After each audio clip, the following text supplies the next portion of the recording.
Sí, la verdad que el Palacio de Buenavista, donde nos encontramos, bueno, es la historia viva de España. Y por contarte alguna anécdota, está la mesa donde el rey Alfonso XIII dio su última Consejo de Ministros, y al día siguiente Azaña dio su primer Consejo de Ministros de la Segunda República.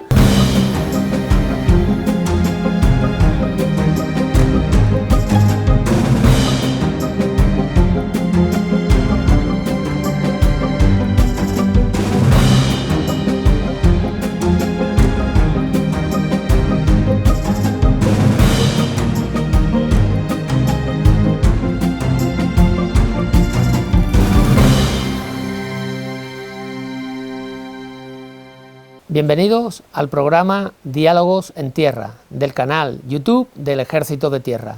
Un programa donde, como ya saben, hacemos entrevistas a personalidades del mundo de la cultura, del arte, de los deportes y de todas las actividades que tengan relación con el Ejército. En el día de hoy tenemos al profesor Juan de Dios Ruano Gómez. Él es profesor de la Universidad de A Coruña, profesor de Sociología, doctor en Ciencias Políticas y Sociología y diplomado en Derecho Constitucional. La verdad que tiene un currículum impresionante, pero bueno, vamos a ir directamente al grano en esta entrevista. Bienvenido, lo primero, a esta biblioteca del Cuartel General del Ejército, a esta sala de lectura. Siempre decimos lo mismo, esta es tu biblioteca, esta es tu sala de lectura, y bienvenido, Juan de Dios. Muchísimas gracias, Norberto. La verdad es que para mí es un placer y un honor poder estar aquí acompañándoos en vuestro programa, y sobre todo agradecerte la elección del lugar, porque me hace recordar al escritor argentino Jorge Luis Borges, cuando decía que él se imaginaba el paraíso como una suerte de biblioteca. Así que si el Palacio de Buenavista ya es realmente un sitio maravilloso, estar en la biblioteca del Palacio de Buenavista, sede del Ejército de Tierra, pues realmente es todo un honor. Vamos a empezar porque, bueno, fundamentalmente nosotros te cazamos, porque esto fue una caza, a través de una serie de conferencias que das sobre los valores, las reales ordenanzas y el Museo del Prado. Pero bueno, antes de entrar en ese tema principal de la entrevista, sí que me gustaría que me hablaras pues de este libro que tienes publicado, Riesgos colectivos y situaciones de crisis, el desafío de la incertidumbre, pero que me hablaras por una frase que podemos sacar de ahí, ¿no? Cuando hablas del prestige, de toda la acción que llevó la sociedad en Galicia, con aquel desastre natural, y porque hablas de una frase donde dices que las Fuerzas Armadas son una organización frente al caos. Porque claro, hablas del caos en el libro. ¿Me puedes comentar un poquito eso antes de entrar en el Museo del Prado? Sí, pues mira, la verdad es que mi tesis doctoral trataba sobre la autoorganización, ¿no? Entre el orden y el caos, era el título, ¿no? La autoorganización.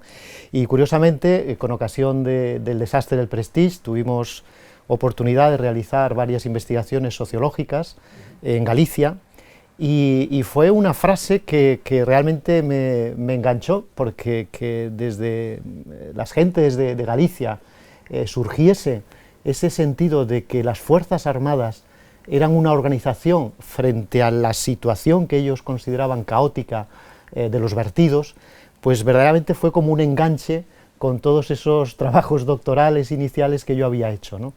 Y fue una investigación que verdaderamente puso en valor ese trabajo que realizan las Fuerzas Armadas en favor de la población española, que hasta entonces pues no se veía, en el sentido de que bueno, pues ya se estaba empezando a ver la participación de las Fuerzas Armadas en el exterior, pero como que en el pueblo español no existía un sentido de, bueno, ¿y para España qué?, ¿no?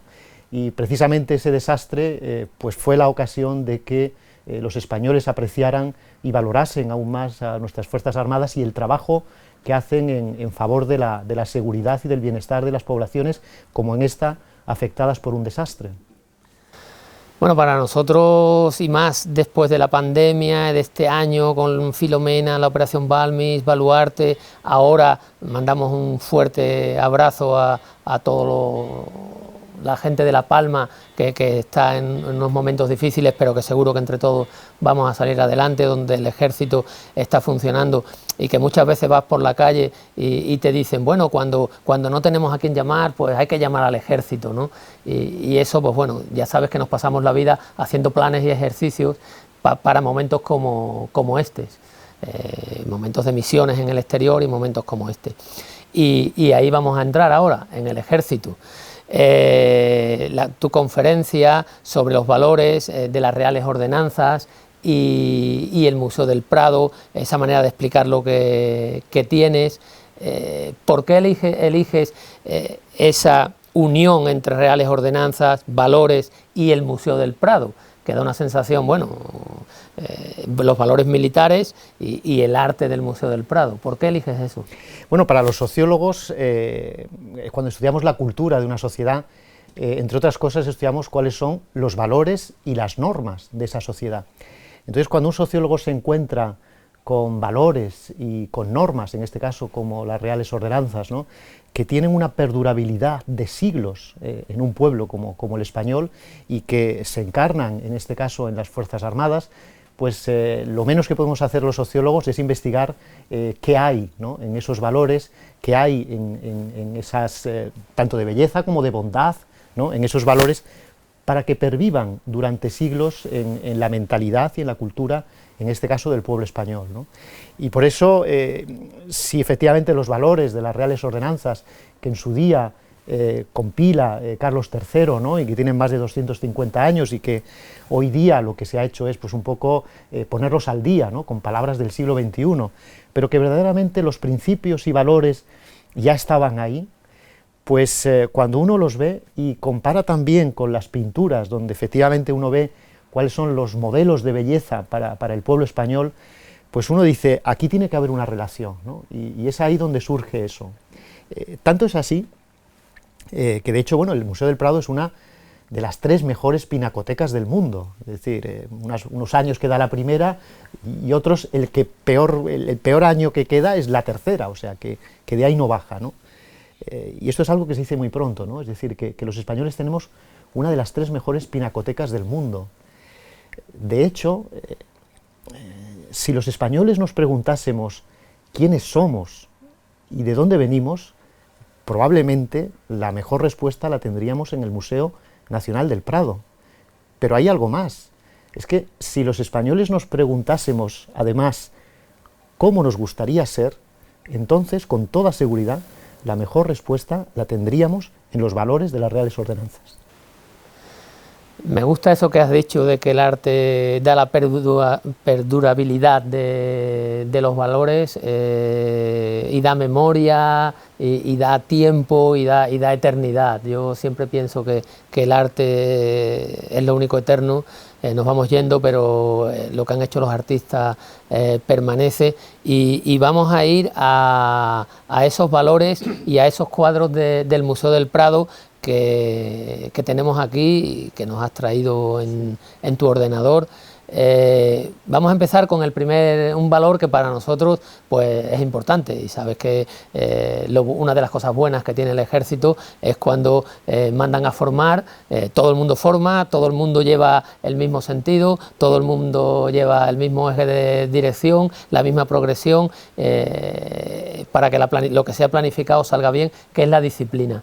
¿Qué cuadro coges en el Museo del Prado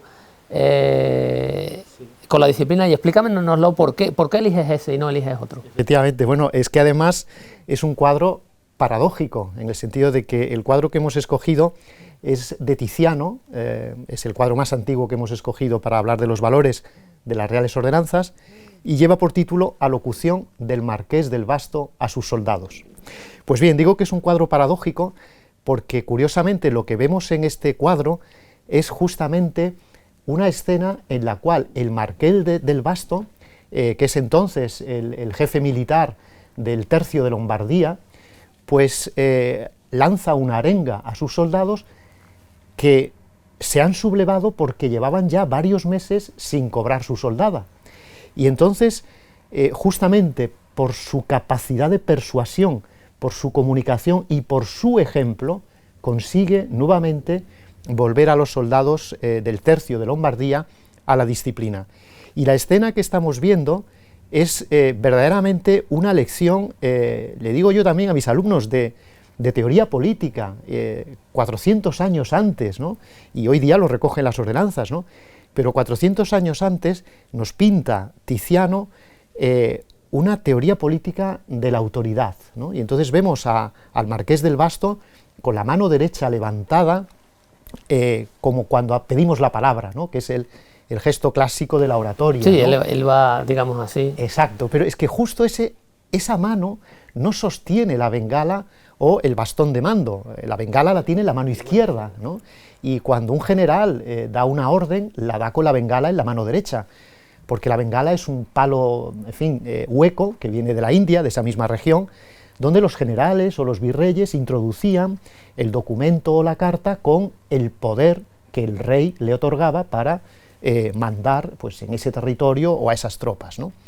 Y cuando lo hace, aquí lo que nos está mostrando Tiziano es que está dirigiéndose a los soldados por su autoridad, por la autoridad personal, por su capacidad de persuasión y ejemplo ante sus soldados, ante sus tropas, no por el poder que le ha dado el rey.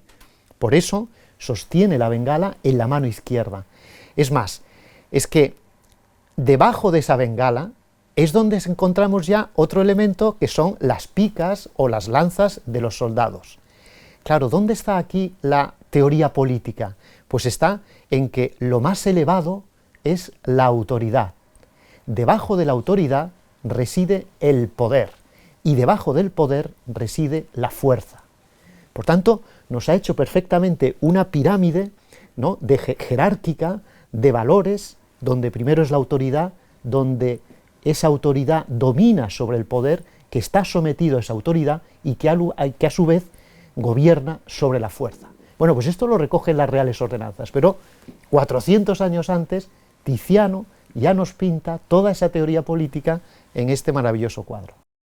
Desde luego, cuando yo he estado en el Prado y he visto este cuadro, nunca me fijé si llevaba la bengala en la mano derecha o en la mano izquierda. Desde luego ahora nos vamos a fijar, y los espectadores también, que el significado, porque los artistas no suelen dar puntadas sin hilo, ¿no? Efectivamente, ninguna puntada sin hilo. De hecho, hemos comentado que efectivamente aquí hay un elemento de persuasión, y esto está recogido en las Reales Ordenanzas como la clave para motivar, ¿no?, a los soldados, ¿no? Pero una de las cosas que nos habla también las Reales Ordenanzas es que no es solo la persuasión, sino que el militar debe ser y dar ejemplo. Y aquí, si te fijas en la mirada de ese niño que acompaña al marqués del Basto, que no es otro que su propio hijo, sí, que aparece detrás. Exacto, lo que está haciendo es mostrándonos un gesto ejemplar por parte del marqués del Basto, y es que a esas tropas sublevadas del tercio de Lombardía, el marqués del Basto deja a su hijo en prenda de que él cumplirá con su palabra. Es decir, no hay mayor ejemplo de entrega y de fidelidad y de seriedad y de compromiso con sus propias palabras que el decir, aquí tenéis a mi hijo y os lo dejo en prenda de que yo cumpliré, ¿no? Por tanto, en este caso de disciplina, ¿no?, tenemos las dos claves con las cuales las propias Reales Ordenanzas nos hablan de ella, ¿no?, que se debe inculcar a través de la persuasión y del ejemplo. Y ya digo, más de 4 siglos, ¿no?, que tenemos que nos miran con este cuadro, y esto sigue siendo efectivo, sigue siendo vivo y permanente también en nuestros valores actuales.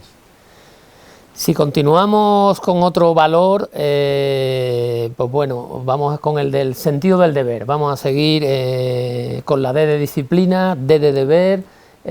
Vamos a ver ese cuadro de Carlos V. Vamos a ver ese cuadro y bueno, explícanoslo, porque claro, ver los cuadros con tus ojos es bastante diferente a verlos con los míos o con los nuestros. Muchas gracias. Yo creo que es todo cuestión de entretenerse viendo el cuadro, ¿no?, de dedicarle minutos, y cuando uno le dedica minutos, horas y disfruta con ellos, pues se da cuenta de que está ante una obra maestra de la pintura universal.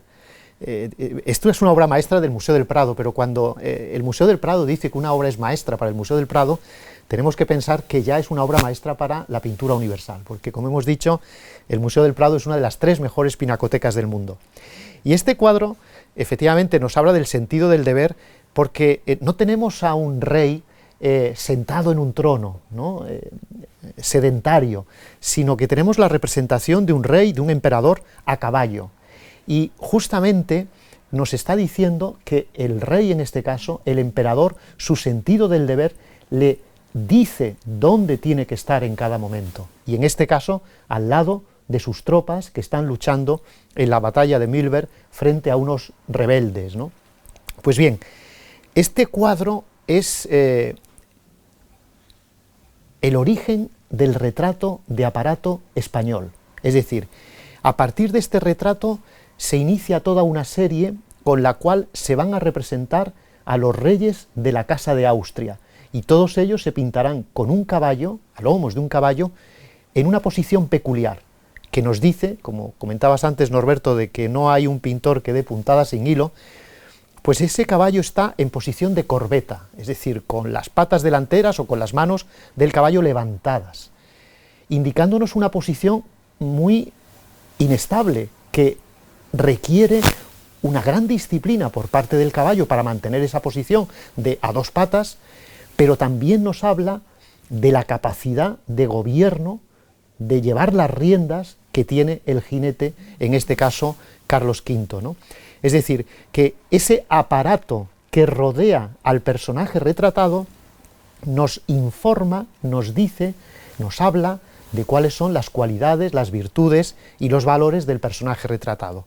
Pero hay algo más, ¿no? Porque antes hablábamos de San Jorge, esa lanza que lleva Carlos V es una metáfora, una triple metáfora, ¿no? Es una metáfora, por un lado, de San Jorge, el caballero cristiano por antonomasia, ¿no?, que hemos comentado antes, pero también es una lanza que es una metáfora de la lanza de Longinos, el centurión romano que clavó a Cristo, ¿no?, en la cruz, y al manar ese agua consagró esa lanza, ¿no?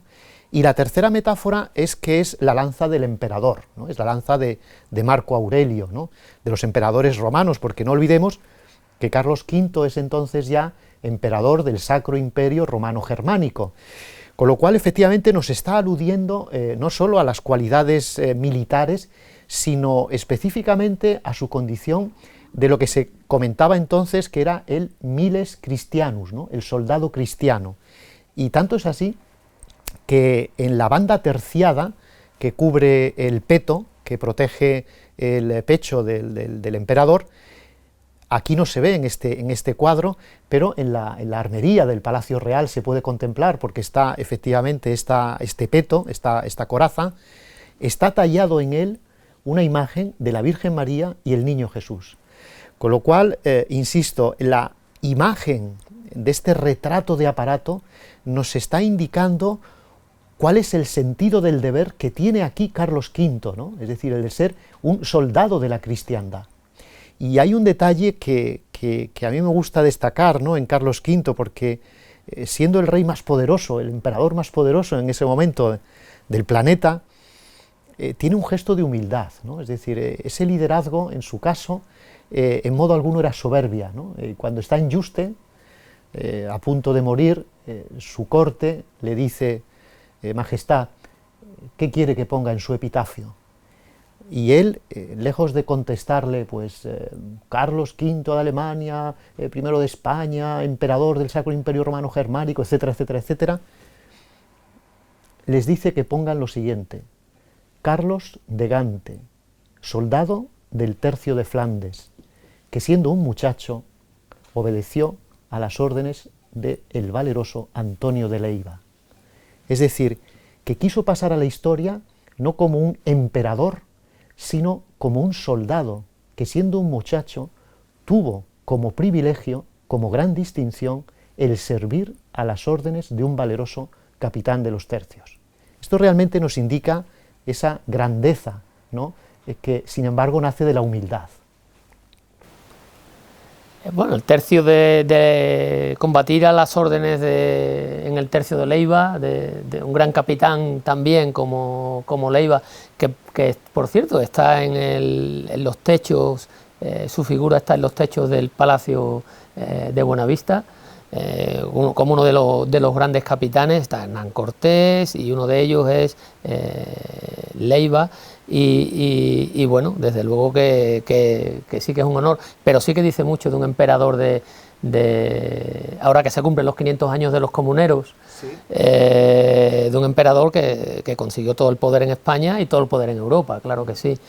Pues vamos a continuar con los valores, porque la verdad es que impresiona ver los cuadros de esta manera, pero vamos a ir con otro valor que para nosotros es muy importante, que es el sentido del honor. ¿Cómo enlazas el honor con el Museo del Prado, con una pintura del Museo del Prado, y qué te ha llevado a eso? Sí, bueno, hay una anécdota que a mí además me encanta poder comentarla, porque yo soy de los pocos españoles que cuando suena el himno nacional se lleva la mano al pecho. Y entonces algunos de mis vecinos en Coruña me dicen: oye, te has vuelto muy americano. Y entonces tengo que recordarles que 200 años antes de que existiesen los Estados Unidos de América, los españoles, para jurar o prometer, nos llevábamos la mano al pecho. Y por eso, para hablar del honor, hemos escogido la obra El caballero de la mano en el pecho, del Greco, una obra en la que se reflejan, además, tres cuestiones muy importantes en nuestras reales ordenanzas a la hora de hablar del honor, que es unir la palabra honor con la palabra militar y con la palabra espíritu. Y es que si hay un pintor que refleja a través de su pintura, de sus pinceles, la espiritualidad, ese es el Greco. Y lo consigue además haciendo algo que es rompiendo con los cánones, con las proporciones ideales que en su día Vitruvio, y que bueno, Leonardo da Vinci, en aquella imagen famosa del hombre de Vitruvio, en el que aparece un ser humano perdón, desnudo en cruz, para indicar cuáles son esas proporciones, pues el Greco rompe con esas proporciones, ¿no?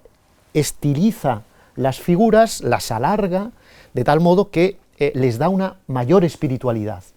Pues fíjate que en nuestras reales ordenanzas dice que el militar cuyo propio honor y espíritu, ¿no?, habla del espíritu, no le estimulen a obrar siempre bien, pues vale muy poco para el servicio, ¿no? Y aquí tenemos a una persona que hasta el año 2008, para que veáis cómo en historia del arte se avanza también en investigación, pues incluso se llegaba a decir que podía ser el secretario de Felipe II, Antonio Pérez, ¿no? Alguno decía que podía ser Cervantes, incluso se decía que el propio Greco, ¿no? Bueno, pues hoy día, ya digo, a partir de 2008, la versión más consensuada es que este personaje es un militar, y concretamente además el jefe del Alcázar de Toledo, que tenía por entonces el cargo adicional de ser notario mayor del reino. Con lo cual estamos viendo efectivamente en una situación de dar fe, de prometer o de jurar sobre algo que tendrá enfrente. Pero fíjate, Norberto, que habíamos comentado que había un género que es el retrato de aparato, que es el que nos permite conocer los valores y características del personaje retratado a partir de los aparatos u objetos que aparecen junto a ese personaje. Y aquí hay dos objetos. Uno es ese medallón que aparece abajo del cuadro, que está semioculto, de tal forma que el caballero no ha querido residenciar ahí su dignidad, y por eso lo ha ocultado, no ha querido que aparezca esa medalla como este es el que soy, ¿no?, y este es el cargo que ocupo. No, no. Lo que verdaderamente ha querido el caballero de la mano en el pecho que aparezca en su cuadro es precisamente la empuñadura de su espada. Es decir, que para que esa espada salga en el retrato, voluntariamente ha tenido el caballero que cogerla por su vaina y situarla para que apareciese esa imagen. O lo que es lo mismo, lo que el caballero de la mano en el pecho ha querido decir que él encuentra su dignidad ahí, es precisamente en su condición de militar.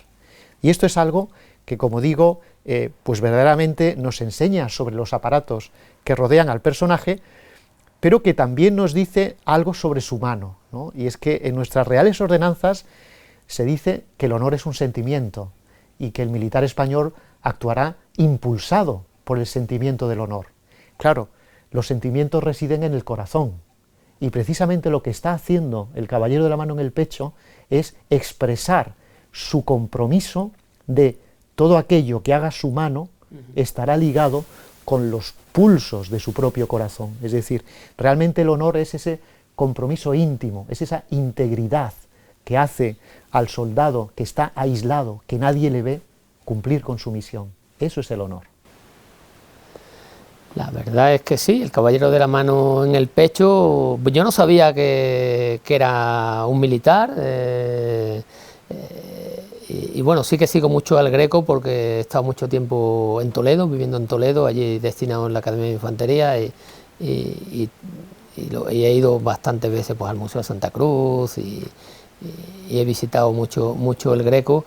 Pero bueno, claro, cuando nos cuentas eso, pues sí es cierto que tiene que levantar la espada, eso sí es cierto, porque si no le quedaría muy baja y no saldría en el cuadro. Pero claro, identificarlo tal como lo haces tú, pues eso es lo que no es fácil, pero para eso estás aquí, para enseñárnoslo. Vamos con el siguiente, porque claro, a nosotros cuando nos dicen, bueno, hay que correr por las mañanas, a las 7 de la mañana todo el mundo en ropa de deporte, no voy a soltar el chiste de aquí en el polideportivo con un eclipse de sol, pero a las 7 de la mañana todo el mundo en el campo de deporte, tal, y claro, sus mandos van los primeros, ¿no? Y siempre nos lo dicen.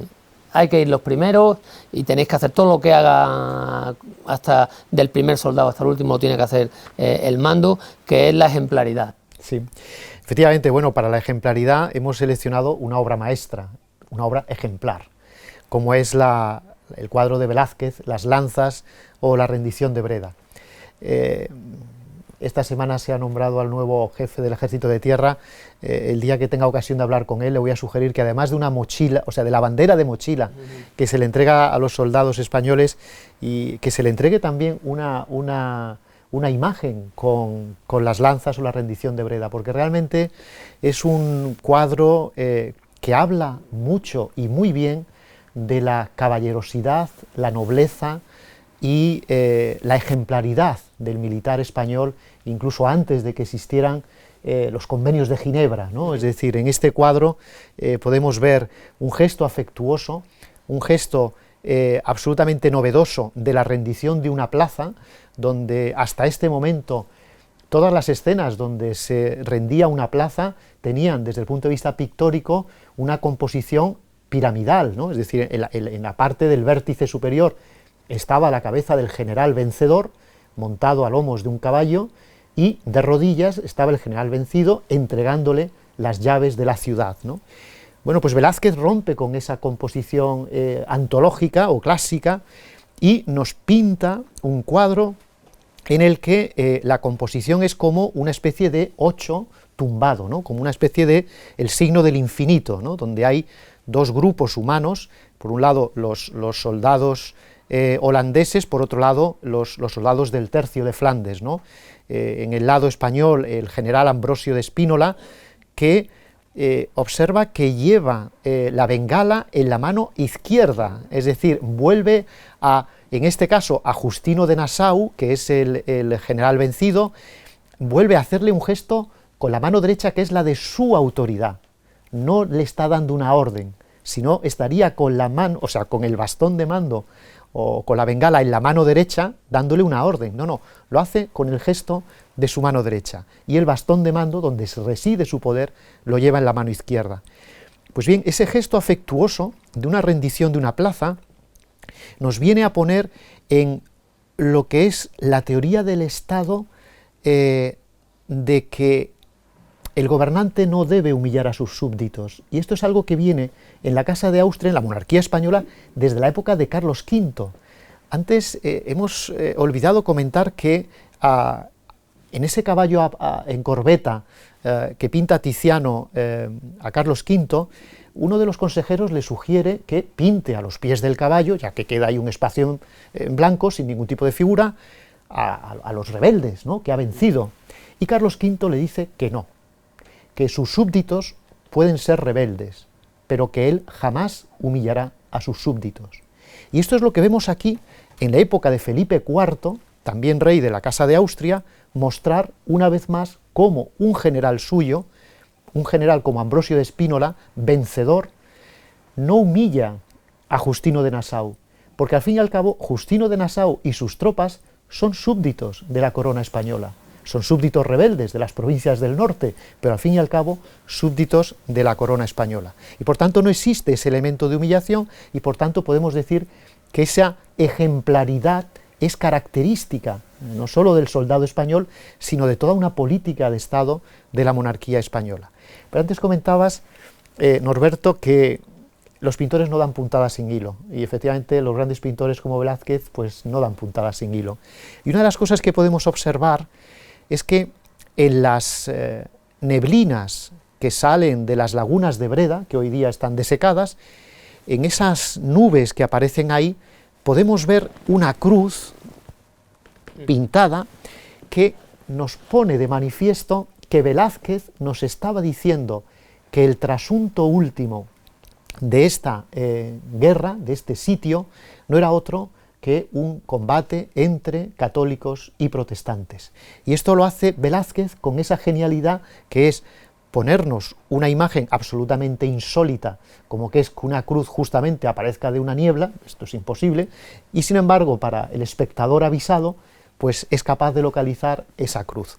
Esta genialidad es tan suprema que el propio Velázquez, aun sabiendo que este cuadro iba a estar en el Salón de Reinos, donde se reunían los nobles, los embajadores, que iban a ser recibidos por el llamado Rey Planeta, por el rey Felipe IV, pues se detenían viendo esos cuadros, ¿no? Y claro, pues cualquier noble que viese un cuadro en el Salón de Reinos de Felipe IV, pues lo más, oye, pues si lo ha pintado Zurbarán, pues yo quiero también un cuadro de Zurbarán para mi palacio, ¿no?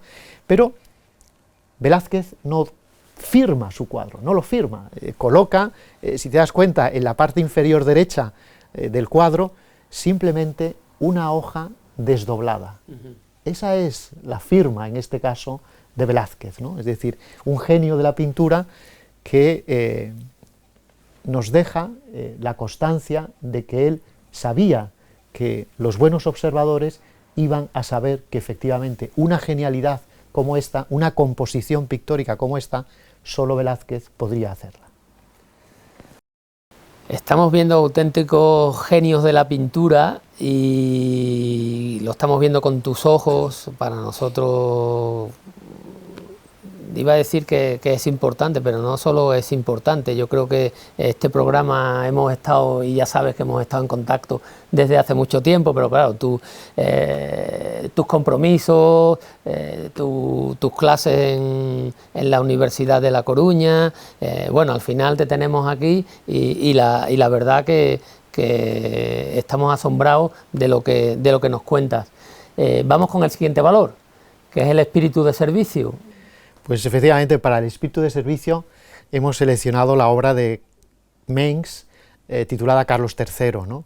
Es una obra en la que efectivamente nos da cuenta esta imagen que es el retrato de aparato de Carlos III, es decir, el retrato oficial de Carlos III, el que él encarga que se copie todas las veces que sea necesario, y grandes pintores de la corte de Carlos III como Valleu o Maella, pues precisamente reproducen este cuadro para enviarlo a las cortes europeas, a Dinamarca, a Rusia, que lo solicitan, ¿no? Y hablo del espíritu de servicio porque aquí el rey, aun estando en una estancia palaciega, adopta la vestidura de un militar, en este caso su armadura de militar.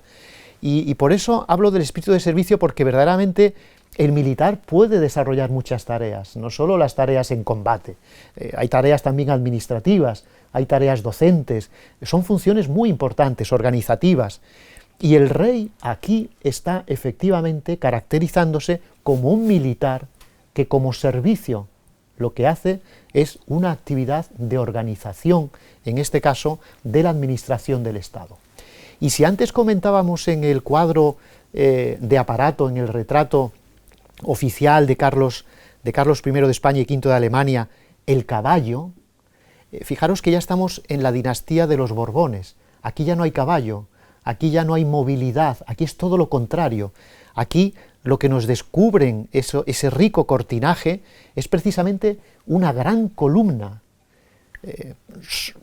sobre un sólido basamento, ¿no? De piedra. Es decir, justamente lo que nos está transmitiendo esta imagen es la solidez del Estado, su estabilidad, ¿no? Y además hace otra cosa más, y es que es el momento ya, en esta época, de la burocracia, es decir, del gobierno desde los burós, desde los despachos, desde la administración. Y lo que hace el rey es que, en lugar de aparecer con su manto real en sus hombros, su manto real cubre, protege precisamente a un buró, es decir, al lugar donde trabajan sus administrativos, sus consejeros, sus secretarios de Estado, etcétera, ¿no? Es decir, está trasladándonos dos ideas. Primera, que los administrativos, que la burocracia está bajo su protección, bajo su manto real. Pero además hace un gesto hacia esos hombres, ¿no? Que es decirles, hacia esas personas que se encargan de la administración del Estado, que es decirles que su manto real descansa sobre sus despachos. Todo eso nos lo dice Mengs con este cuadro, que es el retrato de aparato, el retrato oficial de Carlos III. Pero además volvemos en este caso a hacer una mención al bastón de mando, que en esta vez sí que lo lleva en la mano derecha, pero fijaros que el gesto o la instrucción la hace con mano izquierda, con la mano izquierda.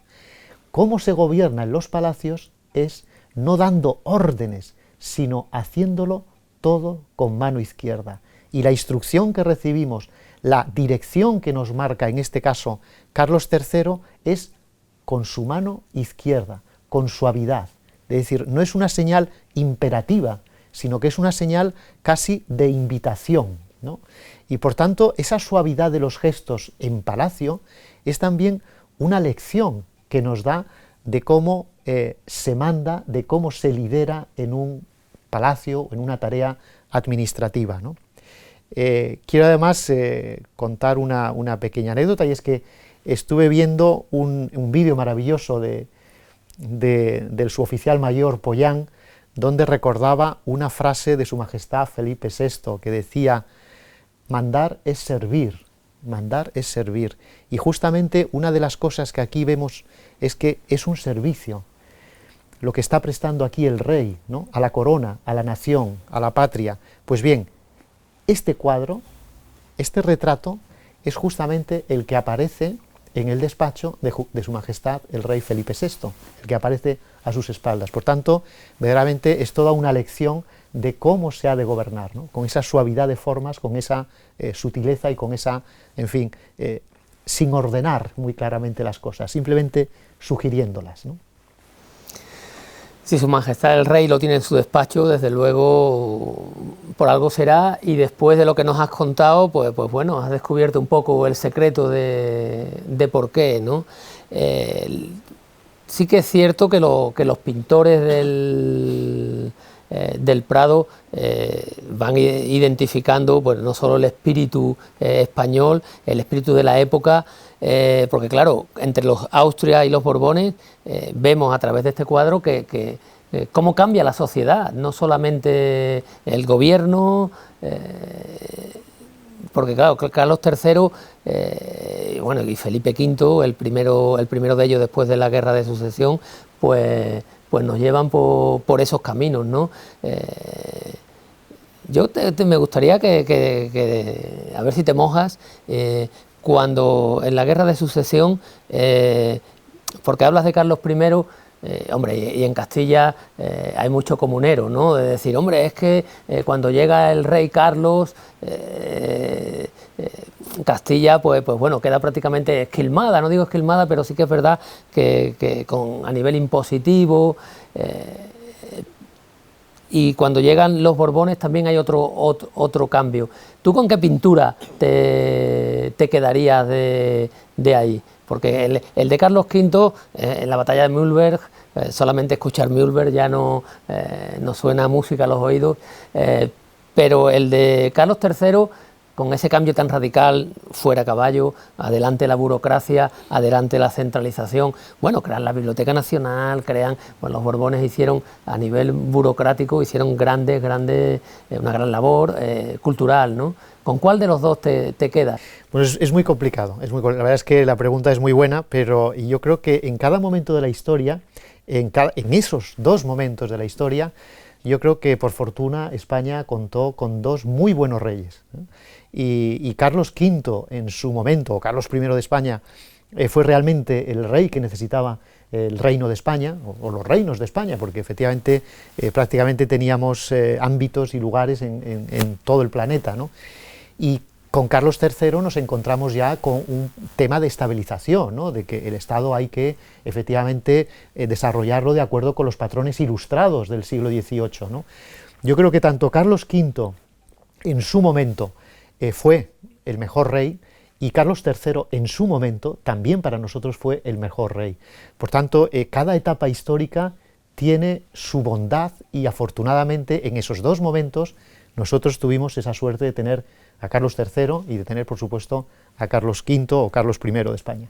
Yo creo que también que fueron buenos reyes en ese momento, y de hecho nada más que compararlo con la tragedia del cuadro que viene ahora, con el rey que iba a decir que nos tocó vivir, pero no, que les tocó vivir en aquellos duros momentos, que yo creo que fue, según todo el mundo dice, el peor rey posible en el peor momento posible, ¿no? Por eso vamos a ir al valor y vamos a ir al cuadro del valor y cómo lo explicas tú, que nos encanta. Sí, este es el 2 de mayo de 1808 en Madrid, también conocido como la lucha con los mamelucos, y es verdad lo que acabas de comentar de Fernando VII, ¿no? Coincido contigo plenamente en que no fue el mejor rey, por no decir que ha sido el peor rey que hemos tenido, pero en su reinado se produjo algo, no gracias a él, sino a su esposa, maravilloso para todos los españoles, que fue precisamente la creación del Museo Nacional del Prado. Por tanto, incluso en el peor de los momentos hemos tenido esa suerte, ya digo, por parte de la reina entonces, ¿no? Pero volviendo al cuadro de Goya, el valor, verdaderamente una de las cosas más impresionantes de este cuadro es ver cómo los españoles salen a la calle con aquello que tienen más a mano, porque a la lucha se va con lo que se tiene, no se pone en duda, en fin, ese instrumento, con toda su furia. Y esto es importante destacarlo porque para los sociólogos, en general, para el público en general, pensamos que el valor es una cualidad que es igual en todos los pueblos, en todas las sociedades, y no es así, no es así. El valor para los españoles no es solo la presencia de ánimo, no es solo, como por ejemplo para el pueblo griego, el mantener la posición, ¿no? Los que hayan visto la película 300, los 300 de Esparta, ¿no? Pues solo 300 griegos ahí aguantando todo el ejército contra todo el ejército persa, ¿no? Eso es el valor griego.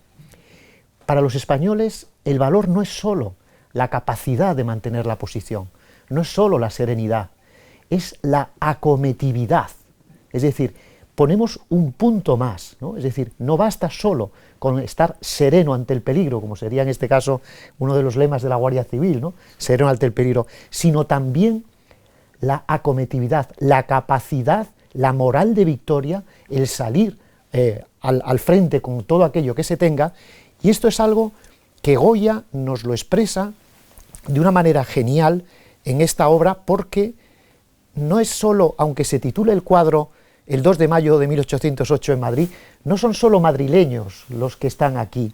Uno de los rasgos de genialidad de este cuadro es que Goya nos pinta con diferentes trajes regionales a esos madrileños que aparecen en la escena, ¿no? Por tanto, lo que nos quiere decir Goya es, no solo es el pueblo de Madrid, es todo el pueblo español el que lucha contra el invasor. Y aunque el cuadro se llame también la lucha con los mamelucos, no son solo ese cuerpo de élite de las tropas napoleónicas, porque no solo vemos mamelucos en la imagen, también estamos viendo, por ejemplo, a un dragón de la emperatriz, ¿no? Que está ahí a caballo, pero incluso también vemos muerto en una esquina del cuadro justamente a un marinero de línea de las tropas napoleónicas. Es decir, que lo que nos está expresando Goya en este cuadro es todo el pueblo español contra lo mejor de las tropas napoleónicas. Eso es el valor. Y ese valor, realmente nuestras reales ordenanzas además lo describen muy bien, ¿no? Porque nos dicen que la moral de victoria, el valor, la acometividad a la que me refería antes, ¿no?, la serenidad y el espíritu de lucha son cualidades que ha de poseer todo combatiente. Entonces, yo creo que efectivamente buscar ese elemento del valor, no ya estrictamente en cuanto al valor militar, sino el valor del español, que eventualmente aquí, sin ser un militar profesional, está dando buena prueba de ese valor que le nace como pueblo, de su propia cultura, ¿no? Es algo que, como digo, verdaderamente Goya nos ha sabido reflejar en esta obra maravillosa, por la cual, por cierto, sufrió mucho el entonces presidente de la República, Manuel Azaña, cuando en el traslado de este cuadro sufrió el camión un accidente en Benicarló durante la Guerra Civil y se desprendió una parte de la pintura, ¿no? Bueno, pues en ese momento Azaña escribió uno de sus libros más conocidos, La velada en Benicarló, donde ponía en boca de uno de sus personajes una frase que está inspirada en ese accidente que se causó y que dañó este cuadro y que afortunadamente en 2008 se restauró perfectamente, ¿no? Y era la siguiente: solo el Museo del Prado vale más que toda la República y la monarquía juntas. Es decir, esa percepción, ¿no?, de que cuando hablamos del Museo del Prado estamos hablando de lo que un pintor llamaba la roca española, ¿no?, es decir, donde reside verdaderamente nuestra identidad, quedó perfectamente expresada por el presidente Azaña, ¿no? Pero es que Su Majestad el Rey Juan Carlos también tuvo una frase muy acertada en un petit comité. Un día le dijo a una ministra: ministra, yo no sé si te he comentado que a mí solo me interesan tres cosas: España, la lengua española y el Museo Nacional del Prado. Verdaderamente vemos ahí dos estadistas que de una manera u otra tienen el Museo del Prado como el santo y seña de la identidad de lo español, un lugar donde todos los españoles podemos encontrarnos.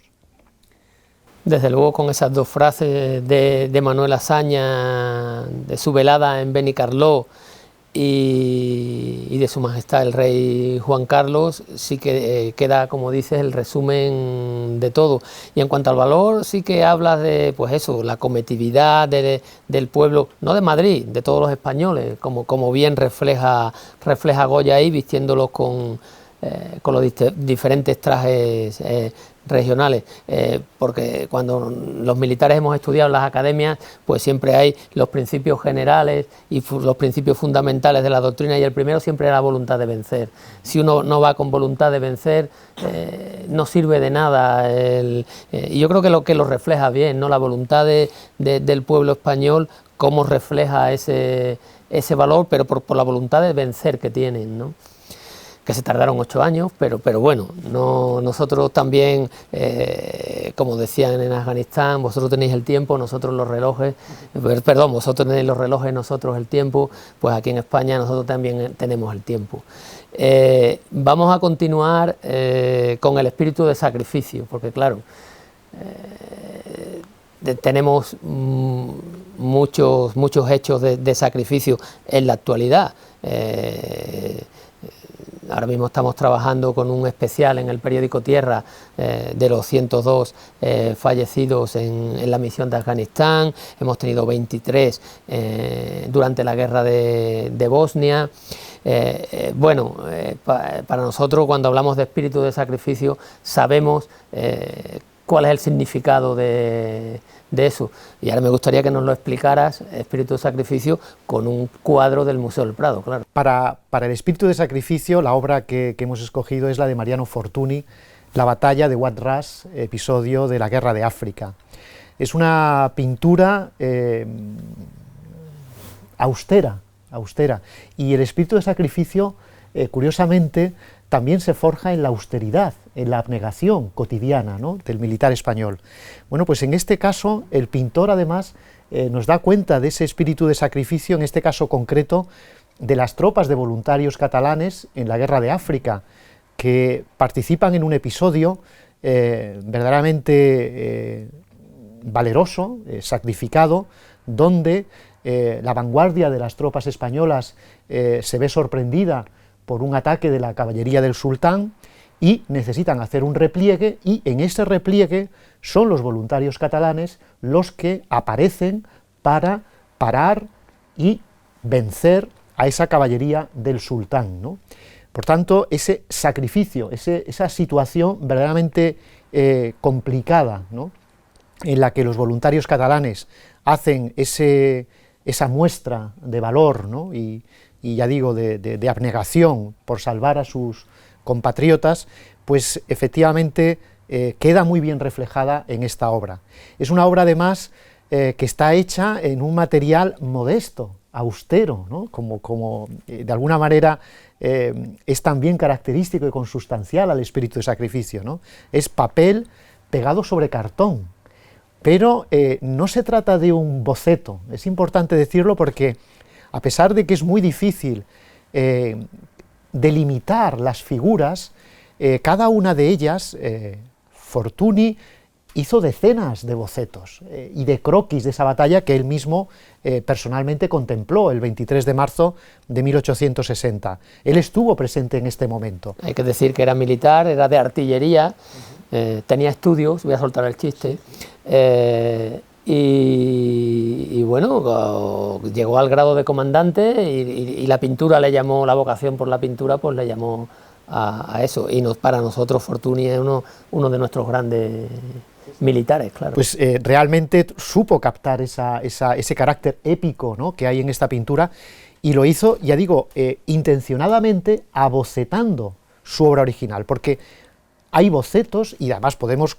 contemplar y saber quiénes son cada una de las figuras que ahí aparecen simplemente con trazos, ¿no?, poco definidos, por los bocetos que él hizo preparatorios de esta obra. Es decir, que fue intencionado el darle esa impresión de movimiento, de dinamismo, ¿no?, de panorámica, de fotografía instantánea, ¿no?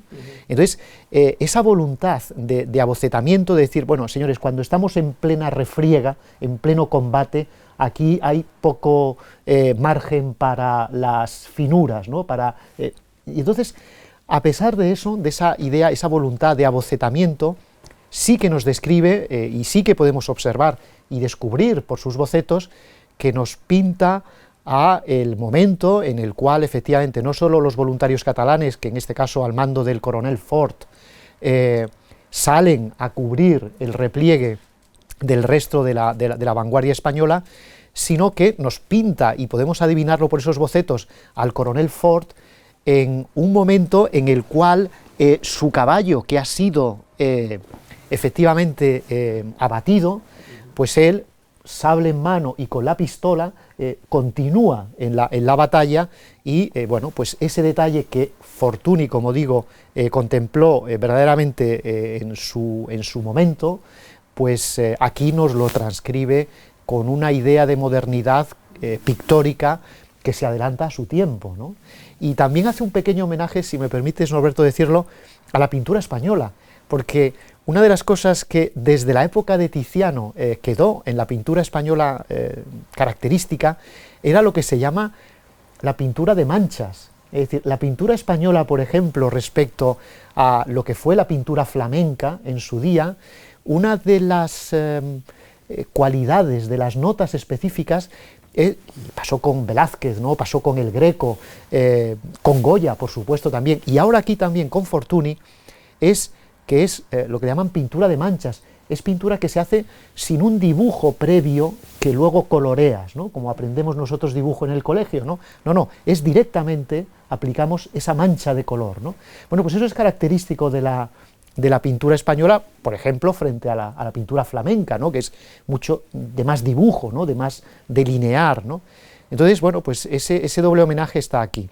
Y hay un detalle que ayer comentaba con una diputada que quisiera traerlo a colación, porque Los dos leones que están en el Congreso de los Diputados son producto del bronce de los cañones incautados al enemigo precisamente en esta batalla, en la batalla de Wad-Ras, ¿no?, en 1860. Por tanto, hay un buen trozo de la historia militar española efectivamente materializada en los dos leones de las Cortes, que por cierto son Hipómenes y Atalanta. Hay quien dice, hay que cambiar un león por una leona. No, es que ya está la leona, está el león y la leona. Lo que ocurre es que para los griegos, en el mito de Hipómenes y Atalanta, los leones eran leones machos y hembras, pero con melena. Lo que para nosotros son leonas, para los griegos de entonces era una especie distinta de animal, ¿no? Pero ya digo, uno, y además si se fija uno en el Congreso de los Diputados, observará que uno de los leones tiene todos sus atributos viriles y el otro no, el otro es Atalanta, ¿no? Pues vamos a continuar con esta, iba a decir clase, pero más que, sobre todo con un buen profesor, ¿no? Pero más que clase, pues es un paseo. Es un paseo por el Museo del Prado, un paseo por las nubes de la pintura y bueno, vamos recorriendo todos los tiempos. Hemos visto Carlos V, Carlos III, hemos pasado de los Austrias a los Borbones, sabemos ya el significado de la bengala, el cuartel general y el GEME regaló a Su Majestad el Rey hace relativamente poco tiempo una bengala. Es decir, que nosotros lo vivimos todavía cada día, ¿no? Porque bueno, somos depositarios de una historia muy antigua, tenemos el regimiento más antiguo del mundo, lo tengo que decir para que todo el mundo se entere, porque hay veces que no lo sabemos lo que tenemos, y vamos a continuar con los valores, vamos con la lealtad. Pues claro, estamos con la disciplina, estamos con el sentido del honor, todos se van enlazando, todos los valores al final se enlazan, pero la lealtad, me gustaría que nos lo explicaras también con un cuadro para que nos quede claro su significado. Bueno, pues efectivamente una de las cosas que acabas de comentar es que el Ejército de Tierra es depositario de muchos valores.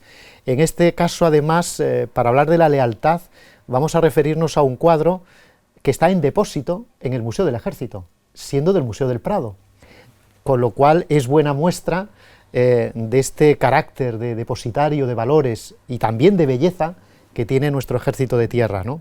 Es la obra de Castellano, Juramento de las tropas del Marqués de la Romana. Lo que vemos en esta escena es el acto de juramento de las tropas del Marqués de la Romana que se habían desplazado y que estaban en Dinamarca para ayudar al general Bernadotte a conquistar Dinamarca. Ocurre que mientras están allí en Dinamarca, las tropas españolas se enteran de que las tropas napoleónicas están en la península matando españoles y conquistando el territorio.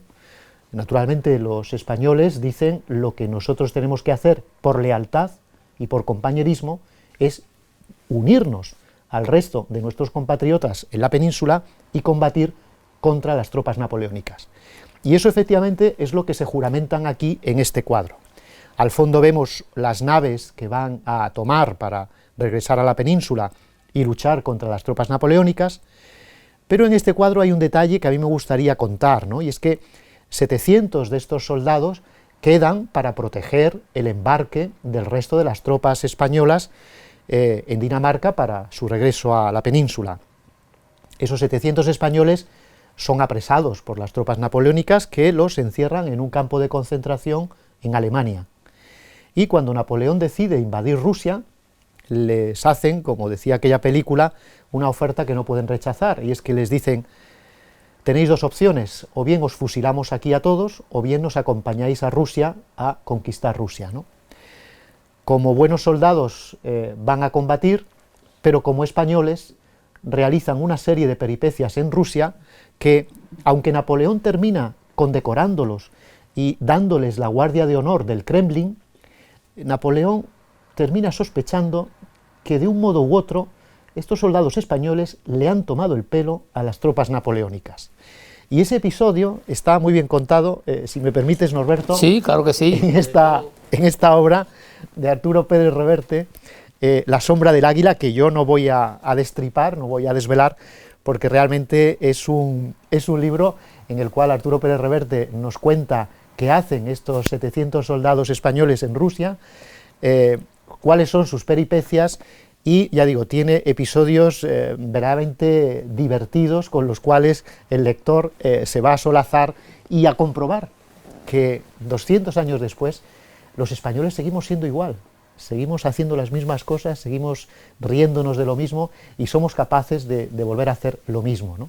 Por tanto, para mí este cuadro, ya digo, que es del Museo del Prado y que está en depósito en el Museo del Ejército, verdaderamente refleja ese concepto de la lealtad, y que nuestras reales ordenanzas, si me permites que lo lea, dicen que el militar español se comportará en todo momento con lealtad y compañerismo, como expresión de la voluntad de asumir solidariamente con los demás miembros de las Fuerzas Armadas el cumplimiento de sus misiones. Bueno, Juan de Dios, hemos estado hablando de la lealtad y hay un valor que se entrelaza muchísimo y tú mismo lo has dicho, la lealtad y el compañerismo, y es el compañerismo. ¿Qué cuadro del Museo del Prado enlaza con el compañerismo para ti? Bueno, pues para mí como sociólogo, además, en este caso, es un cuadro de Benlliure que lleva por título El descanso en la marcha. Y digo como sociólogo porque una de las cosas que hablamos los sociólogos es que el compañerismo se transmite por algo que llamamos pedagogía invisible, ¿no? Es decir, es por experiencia, es por compartir. Uno puede enseñarlo o puede instruir, pero verdaderamente así no se traslada ese valor, sino que se traslada precisamente en la propia convivencia. Y en el cuadro de El descanso en la marcha de Benlliure, precisamente lo que nos muestra Benlliure es una escena en la cual, en el momento en el que está descansando la tropa, se reúne en torno a pequeños grupos para, desde leer una carta a compartir unas frutas o incluso enseñar el manejo de un arma, ¿no? Es decir, es el momento en el cual se comparten sentimientos, se comparten emociones, se comparten alimentos, pero también se comparte experiencias y conocimientos, ¿no? Y esa es la manera de trasladar el compañerismo. Por tanto, en esa escena tan trivial, tan, entre comillas, frívola, encontramos verdaderamente un valor que se transmite precisamente por la propia práctica, ¿no? Y eso, como sociólogos, pues nos llama la atención porque en muchas ocasiones pensamos que el momento de descanso es un momento en el cual uno no aprende, y no es así. En el descanso lo que se está es aprendiendo de otro modo. Y justamente el valor del compañerismo, donde se aprende, es a veces en los momentos ajenos a la propia instrucción reglada. Bien, la instrucción reglada, la enseñanza, el aprendizaje. Los militares bien sabes que estamos en continuo aprendizaje. Has hecho varios cursos en el CSDEN, nos pasamos la vida haciendo cursos, nos pasamos la vida haciendo planes y haciendo cursos. Esas son las y luego lo ponemos en práctica, bien en misión o bien en territorio nacional. Bueno, pues toda esa enseñanza, ese aprendizaje continuo, que sí que te doy la razón en que en los momentos de descanso se aprende mucho, sobre todo en lo que es el desarrollo de la inteligencia emocional, que ahora está muy de moda, pero ese aprendizaje vamos a enlazarlo con la excelencia profesional, que es otro de los valores militares. En la excelencia profesional veo que has elegido a uno de nuestros grandes jefes, el hombre que revolucionó la infantería española, europea y el arte de la guerra, que es el Gran Capitán. Efectivamente, el Gran Capitán es uno de los personajes históricos, no solo ya de índole nacional o española, sino incluso internacional. Es un gran innovador de todo lo que es el arte militar de la época, y por consiguiente, si queremos poner en valor precisamente esa característica que tú has definido muy bien de la excelencia profesional, que es el aprendizaje permanente, ¿no? Esa formación continua, ese estar siempre al cabo de lo último que ha surgido. Hay un aspecto que a mí en este cuadro, que ya digo, por un lado tenemos al personaje que es el gran capitán y que efectivamente nos muestra ese valor de la excelencia de la técnica militar que él revolucionó en su momento. Hay un aspecto sobre el cual yo incidiría además en este cuadro, y es que también la moral forma parte de ese aprendizaje y de esa excelencia profesional, ¿no? Y en este cuadro, curiosamente, lo que estamos viendo es un gesto de nobleza moral, ¿no? De amplitud de horizontes, de altura de espíritu, ¿no? Y por tanto es el detalle que a mí me gustaría ver en la obra de el gran capitán recorriendo el campo de la batalla de Ceriñola, donde Federico de Madrazo nos pinta precisamente en un homenaje que hace Federico de Madrazo a dos grandes maestros de la pintura, ¿no?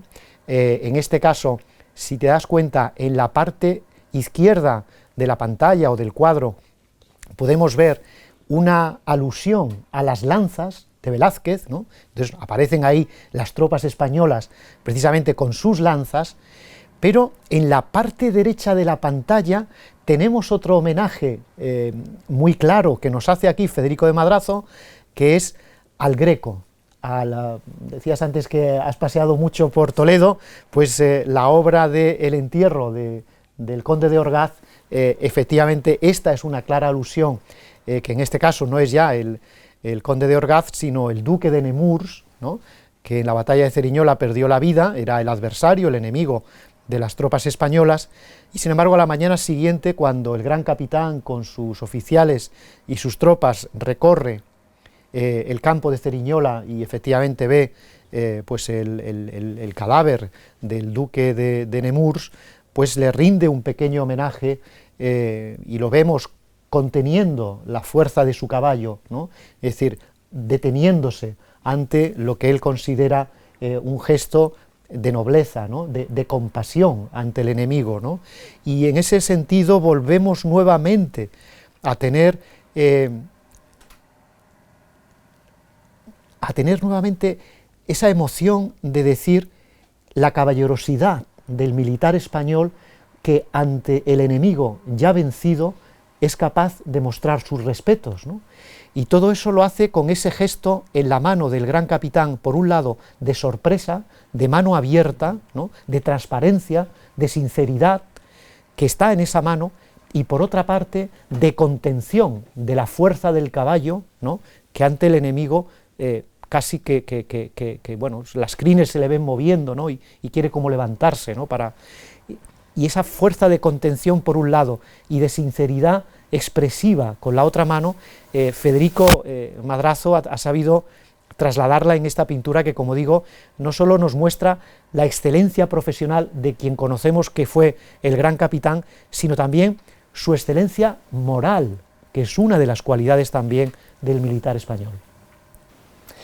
Bueno, vamos a continuar con esas cualidades, pero claro, hay una que creo yo que prevalece sobre todas, porque bueno, es lo que da origen a la razón de ser de las naciones y a lo que es el amor a la patria, ¿no? En el amor a la patria, sobre todo en España,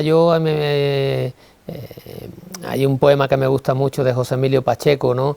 Que se llama Alta Traición, que va precisamente sobre eso, que él no entiende la palabra patria, pero dice, pero bueno, soy perfectamente capaz de perder la vida por un río, una montaña y 3 o 4 amigos, ¿no? Bueno, pues ese amor a la patria, vamos a pasear por el Prado con ese amor a la patria y contigo. ¿Qué cuadro nos escoge? Pues efectivamente, además rememorando al pintor Ramón Gaya, que estuvo exiliado, ¿no? Y él decía que verdaderamente volvió a reencontrarse con España en el Museo del Prado. Es decir, y su libro Roca Española nos decía eso, ¿no? Cuando acabas de comentar, bueno, yo la patria no la veo en los compañeros, la veo en un río, la veo en un paisaje, ¿no? Pues probablemente uno de los lugares donde uno se puede reencontrar con lo español es en el Museo Nacional del Prado, y no solo es porque eventualmente aquí lo traigamos, ¿no?, sino, ya digo, personas exiliadas, como fue en su caso el pintor y escritor Ramón Gaya, así lo dice en su libro Roca Española, ¿no? Es decir, cuando volvió a España, visitar el Museo del Prado era aquello que efectivamente le confortó y le, digamos, trasladó esa emoción de la españolidad, ¿no? Para el amor a la patria hemos seleccionado un cuadro de Sorolla, ¿no?, el 2 de mayo, además, ¿no?, porque comentábamos también en el 2 de mayo de Goya un aspecto, que es que cuando nos pinta Goya el 2 de mayo de 1808 en Madrid, nos pinta a todo el pueblo español en la medida en que lo hace poniendo vestimentas diferentes a cada uno de esos madrileños que estaban, como hoy día los madrileños también, ¿no?, lo son de distintas regiones de España. En este caso, Sorolla nos da cuenta del pueblo español frente a las tropas napoleónicas con una metáfora en la cual el suelo patrio está representado, está residenciado en ese parque de artillería de Monteleón, donde Daoíz y Velarde están defendiéndolos, pero no solo ellos como militares. Del mismo modo que hablábamos en Goya, que no eran solo los madrileños, aquí Sorolla nos pinta lo que efectivamente fue esa escena, donde no solo participaron militares como Daoíz y Velarde, sino que también aparecen civiles, y no solo aparecen varones civiles, sino también aparecen mujeres que lucharon y murieron por defender ese trozo de suelo patrio. Por tanto, es toda una metáfora lo que hay aquí de amor a la patria, en la que a través de los gestos, en este caso, yo diría que os fijaseis en los brazos, ¿no?, en las distintas posiciones que tienen los personajes con sus brazos, porque esos sentimientos, esas emociones, ese lugar hacia el que se dirigen las miradas, está residenciado en los brazos de los personajes. Cada brazo nos está indicando una emoción por parte de un español que está luchando contra las tropas napoleónicas que quieren invadir el suelo patrio. De alguna manera, el mensaje último que nos traslada Sorolla con este 2 de mayo es que estamos ante la nación en armas, la nación formada por todos los que han nacido en España, sean militares o sean civiles, sean hombres o sean mujeres. Y con ese detalle expresivo en los brazos, lo que nos viene a decir es que no faltarán brazos para acudir a la llamada de la patria. Desde luego que, bueno, la guerra de la independencia contra los franceses tienen hechos muchísimos heroicos, y también tenemos la suerte de que hemos tenido grandes pintores que lo han reflejado, ¿no? Yo siempre cuento lo mismo, ¿no? Que hay 9 Troyas y solamente 9 Troyas que fueron destruidas y solamente una pervive, que es la séptima. Cuando Schliemann descubre la Troya, ve que hay 9 capas y ve que hay 9 Troyas, pero solamente una pervive, que es la Troya de Homero, es la Troya del artista. Y el Museo del Prado pervivirá. Ahí está la esencia de España, como bien dices. Azaña tenía mucha razón, Su Majestad el Rey, cuando dijo esas 3 cosas importantes y fundamentales: España, la lengua española y el Museo del Prado es lo que a mí me interesa. A nosotros, desde luego, nos ha llevado a un paseo, iba a decir por el Museo del Prado, pero han sido por las nubes del Museo del Prado. Ha sido increíble, hemos aprendido muchísimo. Este programa de Diálogos en Tierra para mí es especial y lo sabes. Y bueno, lo vamos a colgar en todos los canales del Ejército de Tierra, estará en el canal YouTube, estará por supuesto en LinkedIn, en Facebook, en Twitter, seguidnos en redes, porque cada vez somos más y estamos llegando hasta tener 1 millón, 2 millones de visionados, que para nosotros es importante, porque los militares nos siguen, pero también hay muchos civiles que nos siguen, y por supuesto con entrevistas como esta, pues mucho más. Pues esto ha sido todo, un placer tener aquí al autor y profesor Juan de Dios Ruano Gómez.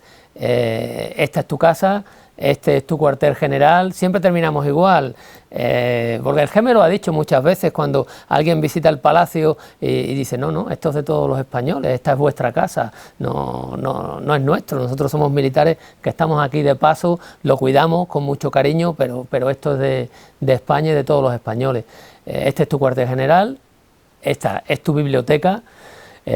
Tus libros estarán aquí, ya se encargará el coronel jefe de la biblioteca de que estén, y lo dicho, cuando quieras, vuelve a tu casa, vuelve al cuartel general del Ejército. Muchas gracias, Juan de Dios. Muchas gracias, Norberto, y muchas gracias por invitarme a este programa y a esta maravillosa biblioteca que, ya digo, como decía Borges, es una suerte de paraíso. Muchísimas gracias. Pues nos vemos en otro paraíso, que tengo que visitar contigo el Museo del Prado. No me Cuando puedo quieras. quedar con estas obras solos. Cuando quieras, muchas gracias. Muchas gracias.